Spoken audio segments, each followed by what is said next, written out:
हमने last time पढ़ा रहे इसके अंदर कि एस ब्लॉक एलिमेंट की फिजिकल प्रॉपर्टी पढ़ी, ठीक है। फिर हमने इसकी थोड़ी बहुत रिएक्टिविटी पढ़ी। आज हम पढ़ेंगे इसकी केमिकल प्रॉपर्टी। केमिकल प्रॉपर्टी में क्या पढ़ेंगे कि अगर मैं इस अल्कली मेटल के सारे ग्रुप को ऑक्सीजन के साथ रिएक्ट करता हूं तो क्या होगा, ठीक है। हाइड्रोजन के साथ रिएक्ट करता हूं तब क्या बनेगा, नाइट्रोजन के साथ रिएक्ट करूंगा तब क्या होगा, और अदर अदर कंपाउंड के साथ एसिड के साथ रिएक्ट करूंगा तब क्या होगा, वाटर के साथ रिएक्ट करेंगे तब क्या होगा, ठीक है। अब हमें इनके बारे में वन बाय वन डिटेल ऐसे ही पढ़नी है कि इनको अलग अलग मेटल के साथ रिएक्ट करने से हमें क्या क्या मिलेगा, ठीक। तो अब हम इसको स्टार्ट करते हैं। सबसे पहले आएगा रिएक्टिविटी टुवर्ड्स ऑक्सीजन। और प्लीज मुझे आज शाम को याद दिलाना कि नोट्स इसके सेंड करने हैं आपको, ठीक है। रिएक्टिविटी टुवर्ड्स पहला टॉपिक है इसका, रिएक्टिविटी टुवर्ड्स ऑक्सीजन। कि अगर मैं इस पूरे ग्रुप को किससे रिएक्ट करूं, ऑक्सीजन के साथ रिएक्ट करवाऊंगा, लगे शांति शांति शांति। अगर मैं इसको ऑक्सीजन के साथ रिएक्ट करवाता हूं तब आपके पास क्या निकल के आएगा, तो कहते हैं जी आप इसको ऑक्सीजन के साथ रिएक्ट करवाइए तो क्या बनेगा। सिंपली अगर बोले तो क्या बनता है, आप किसी भी सब्सटेंस को ऑक्सीजन के साथ रिएक्ट करवाएंगे तो ऑक्साइड बनता है। क्या बनता है, ऑक्साइड बनता है। वाटर को किसी के साथ रिएक्ट कराएंगे तो क्या बनेगा, हाइड्रोक्साइड बनेगा, ठीक है। तो सबसे पहले हमने क्या पढ़ा कि ऑक्सीजन के साथ हम इसको रिएक्ट करेंगे तो क्या बनाएगा, ऑक्साइड बनाता है। क्या बनाएगा, ऑक्साइड, ठीक है। इसको बोलेंगे हम मेटल ऑक्साइड के नाम से जानते हैं। क्या बोलेंगे इसको, मेटल ऑक्साइड के इसके नाम से जाना जाता है। और इसका जनरल फॉर्मूला क्या बनेगा आपके पास, इसके जनरल फॉर्मूला सबके बनता है वो रहेगा आपके पास M2O, क्योंकि M2O बनेगा, क्योंकि मैं ऑक्सीजन पे 2 नेगेटिव चार्ज होगा ना और इसके ऊपर 1 पॉजिटिव चार्ज होता है, तो ऐसे बनेगा। अब जैसे आपके पास अलग अलग इसकी प्रिपरेशन भी होगी, जैसे सपोज करो मैं आपको लिथियम की प्रिपरेशन करके बताता हूँ, 4Li प्लस O2 तो क्या बनेगा 2Li2O। अगर मैं 4 लिथियम मॉलिक्यूल को ऑक्सीजन के साथ एक करवाता हूँ रजित तो मुझे मिलेगा 2 molecule of Li2O lithium oxide. अगर मैं सोडियम के साथ रिएक्ट करवाता हूँ तो मुझे मिलेंगे 2 molecule of Na plus oxygen. 575 kelvin heat करेंगे और मिलेगा मुझे Na2O। क्या मिलेगा मुझे, Na2O2 मिलेगा जी। ये देखिए यहाँ बैलेंस O2, ये बहुत इंपॉर्टेंट है तो प्लीज इसको ध्यान से देखिएगा। फिर आएगा नीचे आपके पास, अगर मैं इसको पोटेशियम के साथ रिएक्ट करवाता हूं तो बनेगा मेरे पास KO2। रुबीडियम के साथ रिएक्ट करवाता हूं तो मुझे मिलेगा RbO2, और सीजियम के साथ रिएक्ट कराएंगे तो मुझे मिलेगा CSO2। ये हमारे पास ऑक्साइड्स हैं, ये हमारे पास क्या है बच्चे, ऑक्साइड्स हैं। तो कहते हैं जी ऑक्सीजन के साथ जब भी ये हमारे अल्कली मेटल रिएक्ट करेंगे तो इस टाइप के ऑक्साइड बनाएंगे। अब ये थोड़ा सिंपल सा, लेकिन अब इसमें बहुत नॉलेज वाली बात देखिए और बहुत इंपॉर्टेंट बात सुनिएगा। आपको देखने पे लगना चाहिए कि इन सभी का जब रिएक्टिविटी सेम है, ऑक्सीजन के साथ ये करेगा तो ऑक्साइड भी बनाएगा, बट इनके सबके फॉर्मूले अलग क्यों हैं।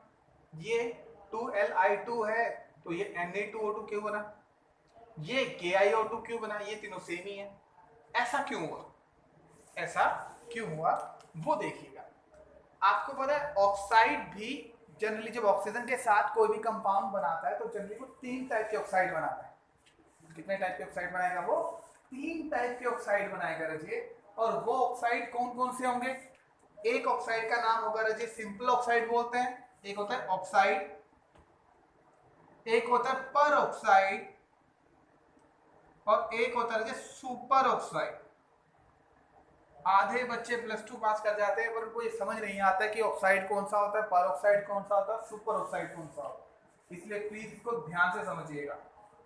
आप जब भी कोई एलिमेंट ऑक्सीजन के साथ रिएक्ट करेगा रजे, तो जरूरी नहीं है कि वो ऑक्साइड ही बनाए, वो पर ऑक्साइड भी बना सकता है, वो सुपर ऑक्साइड भी बना सकता है, और वो सिंपल ऑक्साइड भी बना सकता है। एक ठीक। अब पहले सबसे पहले हम इन तीनों में डिफरेंशिएट पढ़ेंगे। ऑक्साइड का क्या मतलब होता है, पर ऑक्साइड का मतलब क्या होता है, और सुपर ऑक्साइड का मतलब क्या होता है। ठीक है, अब ध्यान से देखिएगा। कहता है आपके इस केस के अंदर ऑक्साइड के अंदर, ऑक्साइड में अगर ऑक्सीजन के ऊपर 2 नेगेटिव चार्ज होता है, ऑक्साइड के ऊपर अगर ऑक्सीजन पे कभी भी आपको, जब आप चार्ज निकालोगे ना, ये सबसे बेस्ट तरीका है निकालने का। अगर किसी भी कंपाउंड, ऑक्साइड वाले कंपाउंड है, उस पर आप ऑक्सीजन पे चार्ज निकालो, अगर आपके ऑक्सीजन के ऊपर -2 चार्ज रहता है, तब तो वो कंपाउंड क्या कहलाएगा, ऑक्साइड। तब वो कंपाउंड क्या कहलाएगा रजे, ऑक्साइड कहलाएगा। अगर आपके पास ऑक्सीजन के ऊपर -1 चार्ज आता है, कितना आता है, -1 चार्ज आएगा ना, तब उसको आप क्या बोलेंगे, पर ऑक्साइड। ऑक्सीजन के ऊपर जब भी -1 चार्ज आता है तो उसको क्या बोलते हैं, पर ऑक्साइड। और सुपर ऑक्साइड का मतलब क्या हुआ, कहते हैं जब ऑक्सीजन के ऊपर -½ चार्ज आता है, कितना, -½ चार्ज आएगा, उसको बोलेंगे सुपर ऑक्साइड। तो क्या बोलेंगे, सुपर ऑक्साइड बोलते हैं। तो आप प्लीज इसको ध्यान से पढ़िएगा। आपने यही बात दिमाग में रखनी, जब भी ऑक्सीजन को किसी भी मेटल, नॉन मेटल वगैरह के साथ रिएक्ट करते हैं, तो वो ऑक्साइड बना सकता है, पर ऑक्साइड बना सकता है, और सुपर ऑक्साइड बना सकता है। इन तीनों में से एक ही बनेगा। बहुत सारे केसेस के अंदर, 90% केसेस के अंदर ऑक्साइड ही बनता है।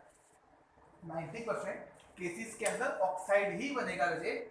लेकिन फिर आपसे पूछेगा तो ये पर ऑक्साइड क्यों बनाया, फिर सुपर ऑक्साइड क्यों बनाया, तो इसमें इसका रीजन हम ये देंगे कि हमें पता है कि जब हम डाउन द ग्रुप जाते हैं तो रिएक्टिविटी क्या होती है, इंक्रीज करती है। रिएक्टिविटी क्या करती है, इंक्रीज करती है। लिथियम की रिएक्टिविटी बहुत ही कम होती है, बहुत ही कम, इसलिए वो सिंपल ऑक्साइड बनाएगा। ये ऑक्साइड है आपके पास। नीचे जाएंगे, सोडियम की रिएक्टिविटी लिथियम से थोड़ी ज्यादा, तो सोडियम क्या बनाता है, पर ऑक्साइड। और पोटेशियम की रिएक्टिविटी सोडियम से भी ज्यादा, और नीचे जाएंगे तो ज्यादा ज्यादा ज्यादा। तो इसलिए ये तीनों, पोटेशियम, रुबिडियम और सीजियम, तीनों ही क्या बनाएंगे, ये सुपर ऑक्साइड बनाते हैं। क्या बनाते हैं, सुपर ऑक्साइड बनाते हैं। इस बात का आपने ध्यान रखना है, तीनों ही वैल्यू अलग है। लिथियम सिर्फ क्या बनाएगा, ऑक्साइड, क्योंकि उसकी रिएक्टिविटी कम होती है। सोडियम की रिएक्टिविटी लिथियम से ज्यादा होती है, इसलिए वो क्या बनाएगा, पर ऑक्साइड। और नीचे जाएंगे आप, पोटेशियम, रुबिडियम, सीजियम की रिएक्टिविटी सोडियम और लिथियम से दोनों से ज्यादा होती है, तो वो क्या बनाएगा रचे, सुपर ऑक्साइड बनाता है। ठीक है, तो इसलिए आपने ध्यान रखना है कि अल्कली मेटल के साथ ऑक्सीजन जब भी रिएक्ट करेगा रजे, तो वो क्या बनाएगा आपके पास, ऑक्साइड, पर ऑक्साइड और सुपर ऑक्साइड बनाता है। ठीक है, अब आपके पास इसमें कैसे देख सकते हो आप, देखो चार्ज, अगर आपको चार्ज निकालना तो चार्ज में निकाल सकते हो। इसमें चार्ज निकालने के लिए मैं आपको अलग से दिखाऊं, यहाँ पे देखो Li2O, Li2 के अंदर ऑक्सीजन का चार्ज निकालिए, कितना होगा, एक लिथियम पे कितना चार्ज होता है, +1, तो 2 लिथियम पे कितना होगा, +2 प्लस x की वैल्यू इधर जाएगी तो कितनी आएगी रजे, -2 आएगी। तो आपको बोला अगर -2 आता है तो उसको क्या बोलेंगे, ऑक्साइड बोलते हैं। क्या बोलते हैं उसको, ऑक्साइड के नाम से जानते हैं। ऐसे ही आप यहाँ देखो Na2O2, अब आप देखो इसको, आपको x की वैल्यू निकालनी, तो 2x है तो क्या होगा, 2x। सोडियम की वैल्यू कितनी होती है, एक सोडियम की +1, तो 2 की कितनी हुई, 2, 2 + 2x = 0। तो x की वैल्यू कितनी आएगी रजी, ये 2x इधर जाके क्या आएगा, -2 हो जाएगा, तो x की वैल्यू -2/2 कितना हुआ, -1। तो आपको बोला -1 है, तो वैल्यू क्या आएगी, पर ऑक्साइड। वैल्यू क्या आएगी आपकी, पर ऑक्साइड आ जाएगी।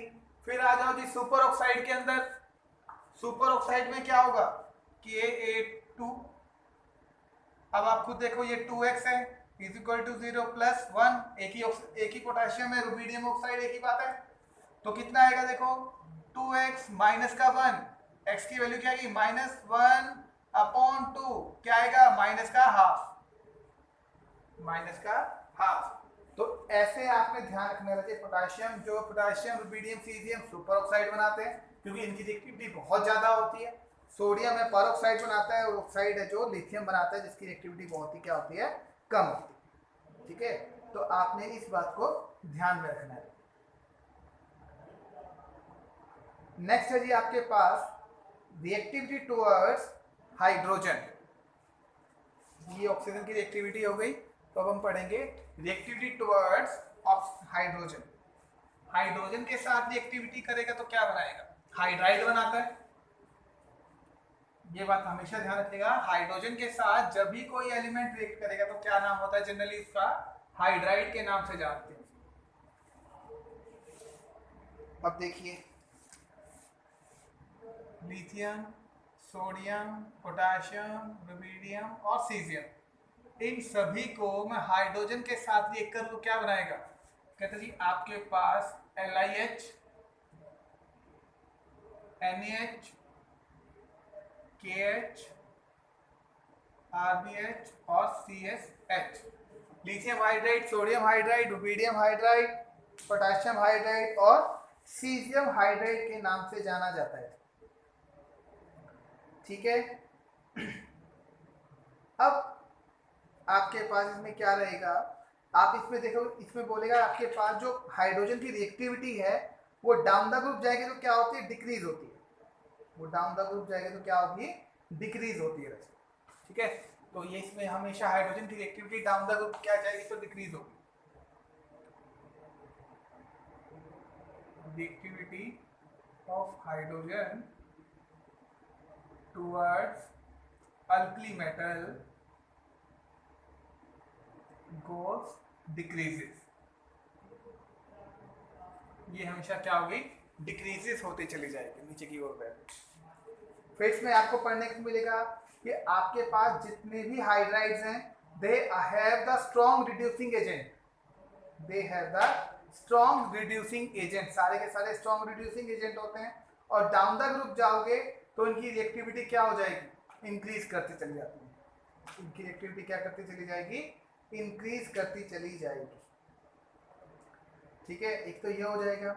एक इसमें आगे भी है कि अगर इन सभी हाइड्राइड को मैं वाटर के साथ रिएक्ट कर दूं, एक रिएक्टिविटी और भी है कि अगर मैं इन सभी हाइड्राइड को वाटर के साथ रिएक्ट करवा दूं फिर क्या बनेगा, कहता जी हाइड्रोक्साइड बन जाएगा। क्या बन जाएगा, हाइड्रोक्साइड बन जाता है। जैसे सपोज करो आपके पास में इसको H2O को रिएक्ट करवा देता हूं तो ये क्या बनेगा, H2O तो बनेगा जी आपके पास LiOH। क्या बनेगा, LiOH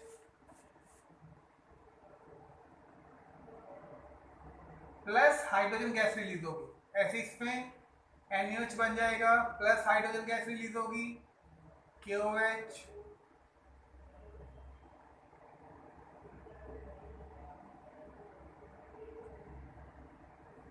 ये होगा कि आपके पास अगर मैं अलग अलग हाइड्राइड को वाटर के साथ एक करवा दूंगा तो क्या बनाएगा जी, ये हाइड्रोक्साइड बनाता है प्लस हाइड्रोजन गैस क्या होती है इसमें से रिलीज होती है। तो इसको बोलेंगे हम क्या, कि रिएक्टिविटी टुवर्ड्स हाइड्रोजन। अगर हाइड्रोजन के साथ एक कराएंगे तो क्या बनेगा जी, आपके पास हाइड्राइड बनता है। क्या बनता है इसके साथ, हाइड्राइड बनता है। ठीक है, नेक्स्ट रिएक्टिविटी होगी रजी आपकी हैलोजन के साथ।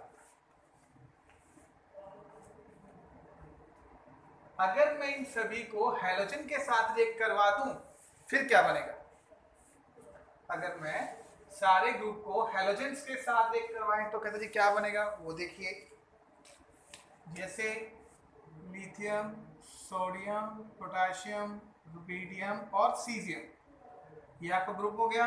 हैलोजन कौन कौन से होते हैं, 4 होते हैं जी, आयोडीन, फ्लोरीन, क्लोरीन, ब्रोमीन और आयोडीन। अब कहता है कि आप 4 हैलोजन है, सभी को आपस में क्या करवा सकते हो, रिएक्ट करवा सकते हो।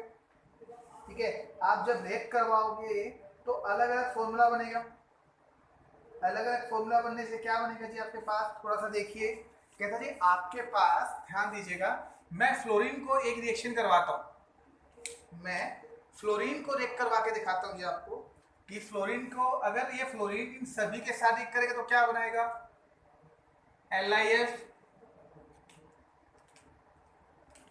Lithium fluoride, sodium fluoride, potassium fluoride, rubidium fluoride और सीजियम फ्लोराइड, एक ग्रुप होगा जी।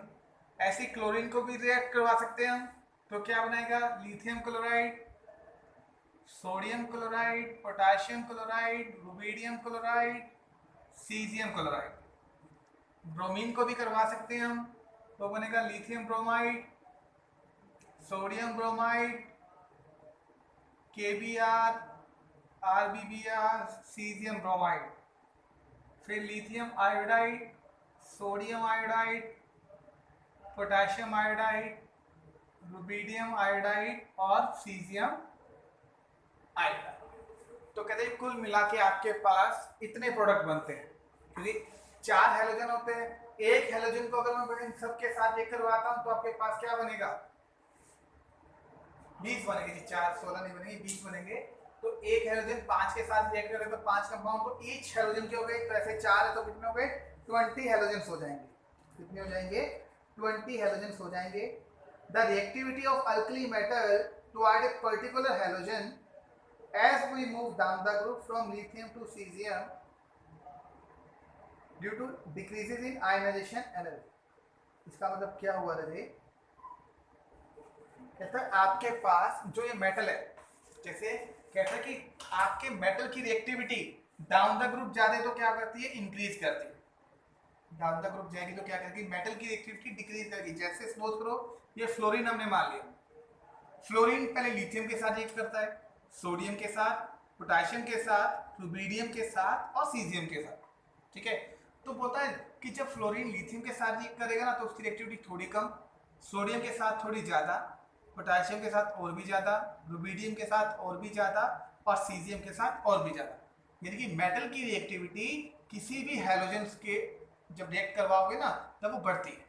मेटल की रिएक्टिविटी क्या होती है, इंक्रीज करती है टुवर्ड्स द हेलोजन, ठीक है। आप ये बोल सकते हो the reactivity with particular halogen increases.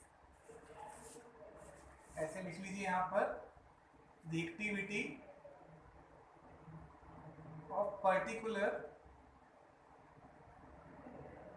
Halogen increase with particular. In element की बात कर रहा हूं जी मैं यहाँ पर, कि इन एलिमेंट की रिएक्टिविटी किसी भी हेलोजन के साथ रिएक्ट करवाओगे तो डाउन द ग्रुप जाएंगे तो रिएक्टिविटी इंक्रीज होगी ही होगी, ठीक है। अब दूसरा, अब फिर पूछेगा हेलोजन की रिएक्टिविटी। अब सुनना दोबारा ध्यान से, ये तो मेटल की रिएक्टिविटी होगी, कहते हैं ये मेटल लिथियम किसी भी हेलोजन से रिएक्ट करे उसकी रिएक्टिविटी कम होती है। सीजियम के साथ कोई भी हेलोजन को जोड़ दो उसकी रिएक्टिविटी इन सबसे ज्यादा होती है, ठीक है। यानी कि मेटल में रिएक्टिविटी लिथियम की सबसे कम और सीजियम की सबसे ज्यादा होगी। अब बात करेंगे हेलोजन की।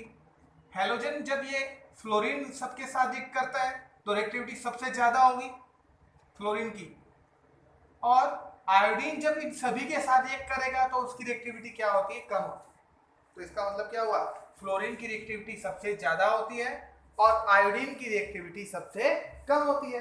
तो इसके लिए हम क्या बोलेंगे, reactivity with particular alkali metal decreases. ये हम किसके लिए बोलेंगे, ये हेलोजन के लिए बोलेंगे। इस बात को ध्यान रखिएगा, रिएक्टिविटी विद हेलोजन डिक्रीजेस। किसी भी हेलोजन की रिएक्टिविटी इस मेटल के साथ क्या होती है, डिक्रीज होती है। मतलब फ्लोरीन किसी के साथ भी रिएक्ट करे उसकी रिएक्टिविटी ज्यादा, आयोडीन के साथ कंपैरेटिवली क्या होगी, आयोडीन की रिएक्टिविटी कम होगी, फ्लोरीन की रिएक्टिविटी सबसे ज्यादा होगी हेलोजन के केसेस के अंदर, ठीक है। तो ये आपके पास पैटर्न बन जाएगा। आपके पास इतने सारे कंपाउंड आ गए ना जी, आपके पास इतने सारे कंपाउंड आपको देखने को मिल, क्या नहीं समझ में आया जी ये,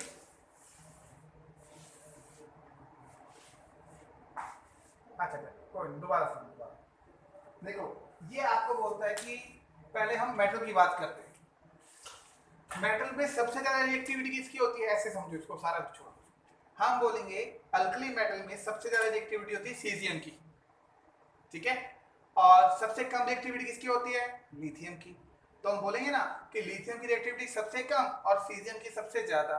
तो आपसे बोलेगा कि भाई रिएक्टिविटी डाउन द ग्रुप क्या होती है, इंक्रीज कर रही है। तो मेटल की रिएक्टिविटी क्या करेगी, इंक्रीज करेगी। फिर चाहे हाइड्रोजन कोई भी रिएक्ट करता हो, चाहे हाइड्रोजन फिर क्लोरीन आ जाए, ब्रोमीन आ जाए, आयोडीन आ जाए या ब्रोमीन आ जाए, कोई भी आ जाए, उसमें से रिएक्टिविटी हमेशा ज्यादा किसकी होगी, सीजियम की, और कम किसकी होगी, लिथियम की। क्या ये बात ठीक है? फिर आपको बोलेगा जी हैलोजन की बात करते हैं। कहते 4 हैलोजन है, चारों में से सबसे ज्यादा रिएक्टिव हैलोजन कौन सा होता है, हम बोलेंगे फ्लोरीन होता है जी। फ्लोरीन की रिएक्ट करने की टेंडेंसी इन चारों हैलोजेंस में से सबसे ज्यादा होती है। फ्लोरीन की रिएक्ट करने की टेंडेंसी इन चारों हैलोजेंस में से सबसे ज्यादा होती है, ये बात भी ठीक है। और आयोडीन की रिएक्ट करने की टेंडेंसी सबसे कम होती है। तो इस वजह से मैं क्या बोलूंगा भाई, अगर ये चारों हैलोजन अल्कली मेटल के साथ रिएक्ट करेंगे ना, तो रिएक्टिविटी सबसे ज्यादा किसकी होगी, फ्लोरीन की होगी। यानी कि फ्लोरीन वाले कंपाउंड ज्यादा रिएक्टिव होंगे, आयोडीन वाले कंपाउंड क्या होंगे, थोड़े कम रिएक्टिव होंगे। क्या अब बात समझ में आई आपको? ठीक है जी। अब इसमें एक चीज और आएगी, वो सुनिए क्या है, बहुत बढ़िया टॉपिक है वो। कहता है आपके पास ये 20 कंपाउंड मैंने दे दी, आपके पास मैंने आपको 20 कंपाउंड दे दिए हैं। इस कंपाउंड के अंदर आपको ये पता करना है रजे कि ज्यादा कोवलेंट कैरेक्टर किसके हैं। क्या है, ज्यादा कोवलेंट कैरेक्टर किसके होते हैं। अब ये बहुत अच्छा टॉपिक है, तो प्लीज इसको ध्यान से सुनिएगा। आपके पास क्या बोलेगा, एक वर्ड आएगा फजान रूल, एक वर्ड होता है पोलराइजेशन इफेक्ट, पोलराइजेशन इफेक्ट, और इसको रिलेट कौन करेगा, फजान रूल के नाम से जानते रहे, फजान रूल। चलो अब सुनो, कहता है, अब ध्यान से सुनना, हमने बहुत पहले पढ़ा हुआ है कि आपके अल्कली मेटल जो होते हैं ना, वो जो भी कंपाउंड बनाएंगे वो कौन से कंपाउंड होते हैं, वो आयनिक कंपाउंड होते हैं। क्या होते हैं वो, आयनिक कंपाउंड होते हैं, ठीक है ये बात। तो यानी कि ये सारे के सारे 20 के 20 आयनिक कंपाउंड है, नो डाउट ये सारे क्या है, आयनिक कंपाउंड है, ठीक है जी। लेकिन इसमें बोलेगा कि क्या सारे 100% आयनिक है, हम बोलेंगे नहीं, हम बोलेंगे नहीं, कुछ परसेंटेज क्या होती है, कोवलेंट कैरेक्टर की भी होती है, 5-7% या 10%, 20% होती है, और कुछ परसेंटेज इसकी होगी आयनिक कैरेक्टर की भी होती है। अब ये कहता है कि आप पता कैसे लगाओगे कि किसमें कोवलेंट कैरेक्टर ज्यादा है और किसमें आयनिक कैरेक्टर ज्यादा है। आप पता कैसे लगाओगे कि किसमें कोवलेंट कैरेक्टर ज्यादा है और किसमें आयनिक कैरेक्टर ज्यादा है, तो कैसे पता लगाएंगे जी? तो कहते हैं इसके लिए फजान रूल होता है। इसके लिए क्या होता है, फजान रूल होता है। ये क्या, सिंपली मैं आपको सिंपल वे में समझाता हूँ। ये क्या बोलता है, कहते जी आपके पास जब भी आपको दो अलग अलग एटम मिलेंगे ना, जैसे मान लीजिए आपके जब भी दो अलग अलग एटम मिलेंगे, मान लीजिए एक आपके पास M है और एक आपके पास X है, ऐसे मान लीजिए। अब अगर आपके पास M के ऊपर पॉजिटिव चार्ज है तो दूसरे पे कौन सा चार्ज होगा, नेगेटिव। दूसरे पे कौन सा चार्ज होगा, नेगेटिव चार्ज हो जाएगा जी। अब इससे क्या होता है, पोलर चार्ज क्रिएट होता है। पोलर का मतलब समझते हैं, पोल क्रिएट होते हैं, एक पॉजिटिव पोल और एक क्या बन जाएगा, नेगेटिव पोल। जिससे कहता है जी आपके पास एक पार्ट पॉजिटिव बन जाता है और एक पार्ट क्या बन जाएगा, नेगेटिव बन जाएगा। इससे हमें क्या मिलेगा, आपको थोड़ा सा कोवलेंट कैरेक्टर समझने आसान हो जाएगी। इस फजान ने सिर्फ 3 रूल दिए आपको कोवलेंट का तो समझने के लिए। पहला कहता है कैटायन का साइज स्मॉल होना चाहिए, कैटायन साइज क्या होना चाहिए, स्मॉल। दूसरा अनायन साइज क्या होना चाहिए, लार्ज। और तीसरा हाई चार्ज और एलिमेंट या सबस्टार। हाई चार्ज ऑन सब, चाहे वो पॉजिटिव हो चाहे वो नेगेटिव। ये तीन है, ये तीन कोवलेंट कैरेक्टर के लिए बोलेगा। अगर आपको कोवलेंट कैरेक्टर फाइंड आउट करना है किस कंपाउंड में कोवलेंट कैरेक्टर ज्यादा है, उसके लिए आपको ये तीन रूल फॉलो करने पड़ेंगे। कैटाइन का साइज स्मॉल होना चाहिए तो कोवलेंट कैरेक्टर ज्यादा होंगे, अनाइन का साइज लार्ज होना चाहिए तो कोवलेंट कैरेक्टर ज्यादा होंगे, या उसके ऊपर पॉजिटिव या नेगेटिव चार्ज ज्यादा होना चाहिए तो कोवलेंट कैरेक्टर ज्यादा होंगे। तीनों में से सिर्फ एक फैक्टर लगेगा, तीनों में से हमेशा एक ही फैक्टर लगता है, कई कई बार दो लगते हैं बट जनरली एक ही लगता है। अब वो कैसे लगेगा वो आपको देखना आना चाहिए, ठीक है। जैसे सपोज करो हम दो वैल्यू देख लेते हैं, हम दो वैल्यू किसके देखें, ये आपके पास NaCl और KCl दिखाई दे रहा है, आपके पास NaCl और KCl को मैं अलग लिख देता हूँ थोड़ा सा ताकि आपको और समझ में आए। NaCl है और एक आपके पास KCl है।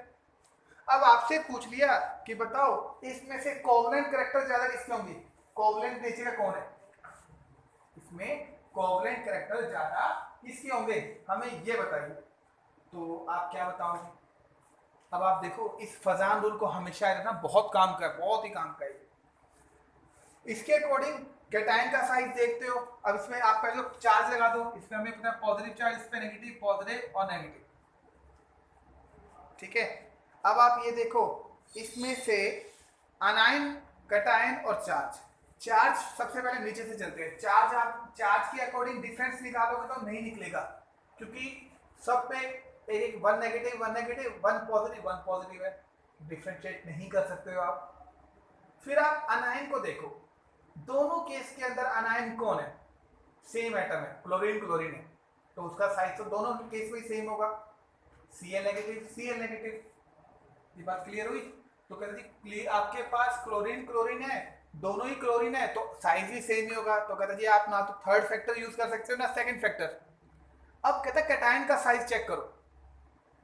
अब एक एटम में कैटाइन सोडियम है और दूसरे में कैटाइन कौन है, पोटेशियम, और ये दोनों अलग अलग भी है, तो इसको आप डिफरेंशिएट कर सकते हैं। अब आप ये चेक करो मुझे, इन दोनों में से कैटाइन जो दोनों है ना, सोडियम और पोटेशियम कैटाइन, उसमें से छोटा कौन है, जिसका साइज छोटा होगा उसके कोवलेंट कैरेक्टर क्या होंगे, ज्यादा होंगे। और आपको पता है कि जब सोडियम का साइज छोटा होता है पोटेशियम के मुकाबले, तो हम बोलेंगे कि sodium chloride having more covalent character, more covalent character, ठीक है। ऐसे आप चेक कर सकते हो जी कि अगर आपके पास कैटाइन के, अगर कैटाइन के रेफरेंस में देख रहे हो कैटाइन अलग अलग है, तो कैटाइन के रेफरेंस में देखो जिसका साइज छोटा है वो कोवलेंट कैरेक्टर ज्यादा होंगे। फिर अनाइन के लिए भी देख लो। अब मैं आपको एक एग्जांपल देता हूं, KBr और KI, KBr और KI, Br पे नेगेटिव, पोटेशियम पे पॉजिटिव और I पे भी नेगेटिव। इसमें आपको देखने को मिलेगा, थोड़ा सोच के बोलो, आप देखो रजे, पोटेशियम कैटाइन तो सेम है, चार्ज भी सेम है।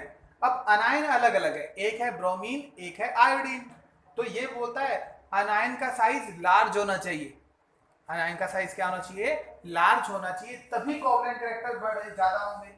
तो ब्रोमीन और आयोडीन में से साइज किसका बड़ा होता है, आयोडीन का ना, है ना, तो आयोडीन का साइज बड़ा है, हाँ जी, तो इसलिए बोलेंगे के आई के कोवलेंट कैरेक्टर क्या होंगे रजे, ज्यादा होंगे, मोर कोवलेंट कैरेक्टर। बोलो बच्चों समझ में आया आपको। तो ऐसे आप दुनिया के किसी भी कंपाउंड के कोवलेंट कैरेक्टर आप फाइंड आउट कर सकते हो। जब आपको ये पता चल गया रहे कि कोवलेंट कैरेक्टर ज्यादा है तो ऑब्वियसली आयनिक कैरेक्टर क्या होंगे, कम होंगे, है ना। तो कई बार बच्चे दिमाग लगाते हैं आयनिक कैरेक्टर के लिए क्या रूल रहेगा, रूल हमें क्यों करें, जब एक से पता चल रहा है एक कम है तो दूसरा ऑब्वियसली क्या होगा, ज्यादा ही होगा ना। अगर मैं आपसे भी पूछूं कि भी बताओ जी KBr और KI में से आयनिक कैरेक्टर ज्यादा किसके होंगे, तो किसके होंगे, ऑब्वियसली KBr के आयनिक कैरेक्टर क्या होंगे बच्चे, ज्यादा होंगे, क्योंकि KI के तो कोवलेंट कैरेक्टर ज्यादा है, ठीक है। तो एक आप इसे फाइंड आउट कर सकते हो किसी भी कंपाउंड के कोवलेंट और आयनिक कैरेक्टर। ये तो हो गए कैटायन और अनायन के साइज पर। अब आप चार्ज के बिहाफ पर कैसे देख सकते हो? अब इसमें तो चार्ज के बिहाफ पर नहीं देख सकते क्योंकि सभी के ऊपर पॉजिटिव और नेगेटिव चार्ज है। मैं आपको एक अलग सा कंपाउंड बताता हूँ, उसके अकॉर्डिंग देखिएगा। मैं आपको बोलता हूँ एक कंपाउंड है आपके पास FeCl3 और एक कंपाउंड है आपके पास FeCl2। एक फेरस क्लोराइड होता है और एक फेरिक क्लोराइड। इन दोनों में से कोवलेंट कैरेक्टर ज्यादा किसके होंगे? इन दोनों में से कोवलेंट कैरेक्टर ज्यादा किसके होंगे? अब आप देखो Fe के ऊपर पॉजिटिव चार्ज होता है, कैटायन सेम है। क्लोरीन के ऊपर नेगेटिव चार्ज होता है, अनायन भी सेम है। क्लोरीन के ऊपर 1 नेगेटिव चार्ज है। अब आप कैसे बताओगे? सोचो। अब चार्ज रह जाएगा, आप पॉजिटिव चार्ज को फाइंड आउट कर लीजिए। देखो अब आप करोगे, इसके ऊपर तो +3 चार्ज है और आयरन के ऊपर इसके इसमें कितना है? +2 चार्ज है। पर आपको बोला था जब कैटायन भी सेम हो अनायन भी सेम हो तो चार्ज देख लो, जिसके ऊपर जितना ज्यादा चार्ज होगा उसके कोवलेंट कैरेक्टर ज्यादा होंगे। उसके कोवलेंट कैरेक्टर क्या होंगे? ज्यादा होंगे। तो देखो किसके कोवलेंट कैरेक्टर ज्यादा हुए? FeCl3 की। तो इनमें फेरिक क्लोराइड है मोर कोवलेंट। FeCl3 क्या होगा रजे? मोर कोवलेंट नेचर होता है। ठीक है, तो फेरिक क्लोराइड के कोवलेंट कैरेक्टर क्या होंगे रजे? ज्यादा। ठीक है जी, तो यहाँ ये है आपके पास पोलराइजेशन इफेक्ट कि किस कंपाउंड के कोवलेंट कैरेक्टर ज्यादा होते हैं, किसके नहीं होते। अब मुझे इसी ट्रेंड के अकॉर्डिंग ये बताओ, इधर देखो, इधर आ जाओ। ये ग्रुप है फ्लोरीन वाला, डाउन द ग्रुप जाऊंगा मैं तो कोवलेंट कैरेक्टर का क्या ट्रेंड चल रहा है? Covalent character down the group increase करेंगे कि डिक्रीज कर रहे हैं? बोलो। डिक्रीज करेंगे जी। कोवलेंट कैरेक्टर क्या कर रहे हैं? डिक्रीज करेंगे सभी के अंदर। ऐसा क्यों? कहते जी देखो इनका अनायन तो सेम है, ठीक है, चार्ज भी सेम है, डिफरेंस कहाँ है? सिर्फ कैटायन के ऊपर। कहाँ है? कैटायन के ऊपर। और कैटायन का साइज सबसे छोटा कौन है? लिथियम का, यानी इसके कोवलेंट कैरेक्टर सबसे ज्यादा।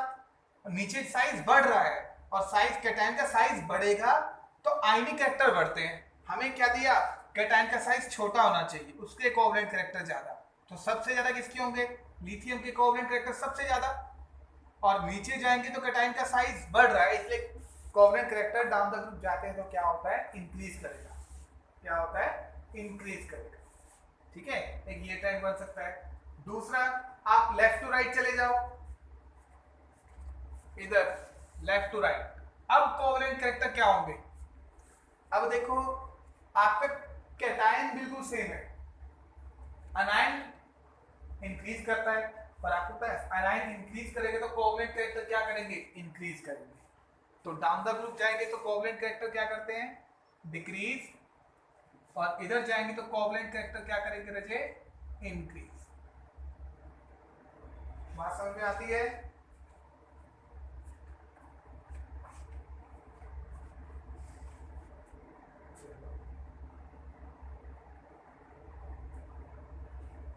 यहां तक कीजिए, बाकी कल करेंगे। ठीक है।